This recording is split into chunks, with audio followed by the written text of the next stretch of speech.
هو الإسلام. جواب: الإسلام هو الاستسلام لله بالتوحيد والانقياد له بالطاعة والخلوص من الشرك والبراءة من أهله. سؤال: كم أركان الإسلام؟ جواب: أركان الإسلام 5: شهادة أن لا إله إلا الله وأشهد أن محمدا رسول الله وإقام الصلاة وإيتاء الزكاة وصوم رمضان وحج البيت من استطاع إليه سبيلا. سؤال: كم أركان الإيمان؟ جواب: أركان الإيمان 6: أن تؤمن بالله وملائكته وكتبه ورسله واليوم الآخر وبالقدر خيره وشره من الله تعالى.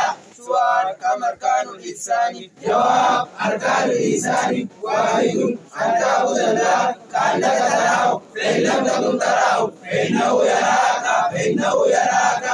الله أكبر.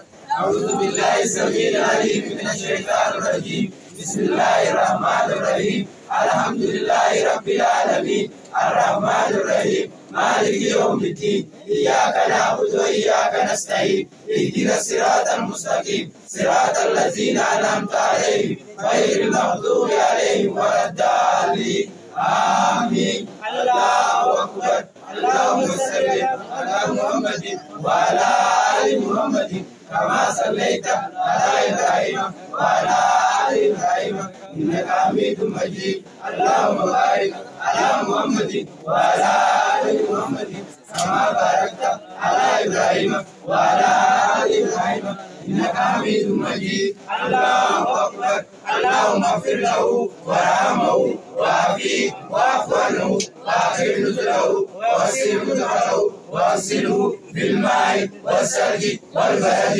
ونقيه من الخطايا كما نقيت الثوب الابيض من الدنس وابدله دارا خيرا من داره واهلا خيرا من اهله وزوجا خيرا من زوجه وادخله الجنه واعيذه من عذاب القبر ومن عذاب النار. الله اكبر. السلام عليكم ورحمه الله. السلام عليكم ورحمه الله.